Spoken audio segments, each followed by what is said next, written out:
All right, let's start Be'ez Hashem number 3. We're holding by Middah number 3. Yesterday, not yesterday, but the last time we discussed Miel Kamoicha, who is like Hashem, when we're understanding the attributes of Hashem, that the Rabbeinu Shalom gives us the energy to do the Averas that unfortunately we do. The next Middah after that, we spoke about Noisa Oven, how the Rabbeinu Shalom is literally carrying the burden of our Averas, and today it's Va'oiva al Pesha. The Middah that we're going to be discussing Barichas today is Middah number 3 of the Tomor Devorah, which is Va'oiva al Pesha, which means passes over transgression. Let's understand this incredible Middah. It's a small one, but a very powerful one. And that is as follows. Says the Tomor Devorah, Zu Middah Gedola. This is a very important and great Middah. This is over al Pesha, passes over transgression. Shaharei, Eina Mechila al Yedei Shliach. The Rabbeinu Shalom cannot be moichel us through a shliach, through a messenger.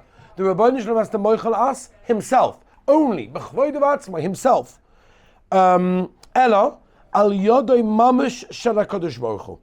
The Rabbeinu Shalom has to be moichel us, and by being mechila, there has to be a metzias of cleansing.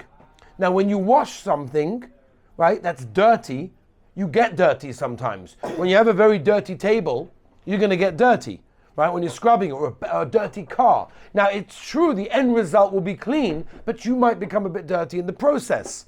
Well, that's what's going on. The Rabbeinu Shalom is cleansing us from our averas that we did, but he does it himself. Kidik Siv, and he brings a raya from a posik in Tehillim, Perek Kuf Lamed. Ki imcha haslicha. Imcha means with you. Slicha is only with Hashem.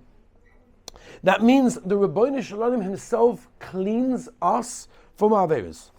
Or mahi haslicha shi roichetz ha'avoin.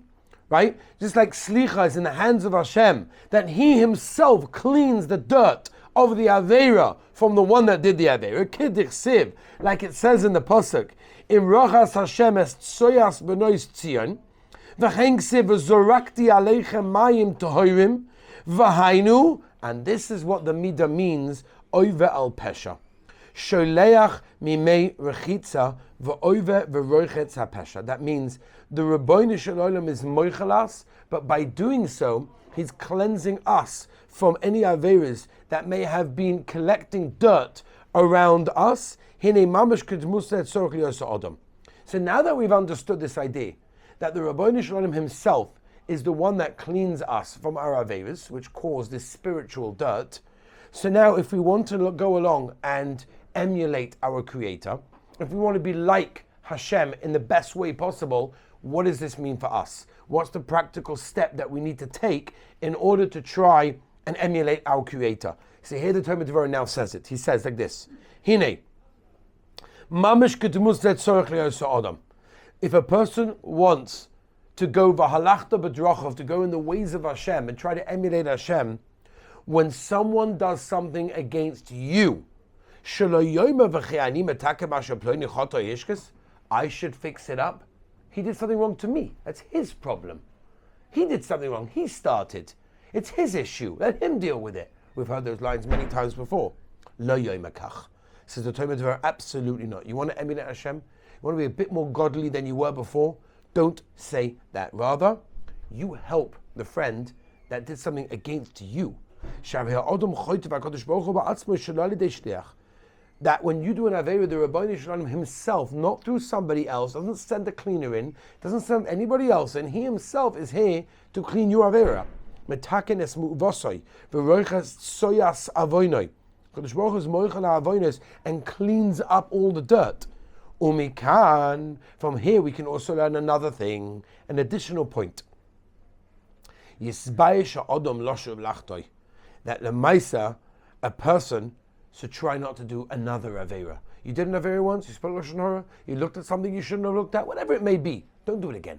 You just caused Hashem to clean up that Avera. You're going to make him do it again. You know, lahavdal elef alfei avdolos. If you have your parents, for example, and you made a mess, and then they cleaned up for you, and you're like, okay, shkaya, they cleaned up for me, it's very nice.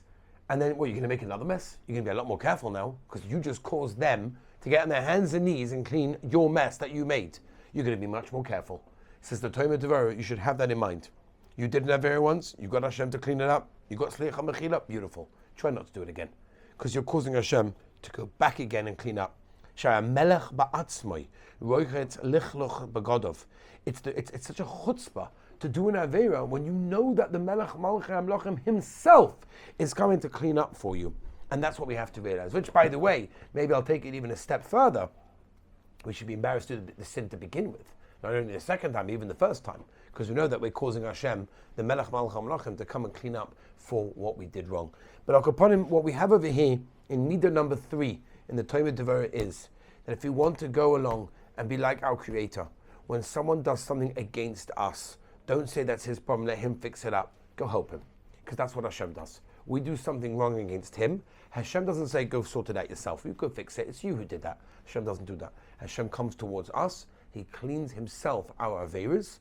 And therefore, we should try not to do Averas. We should try not to do them again. But in order to emulate our Creator, we should try to do that and come towards other people, even if they do wrong things to us.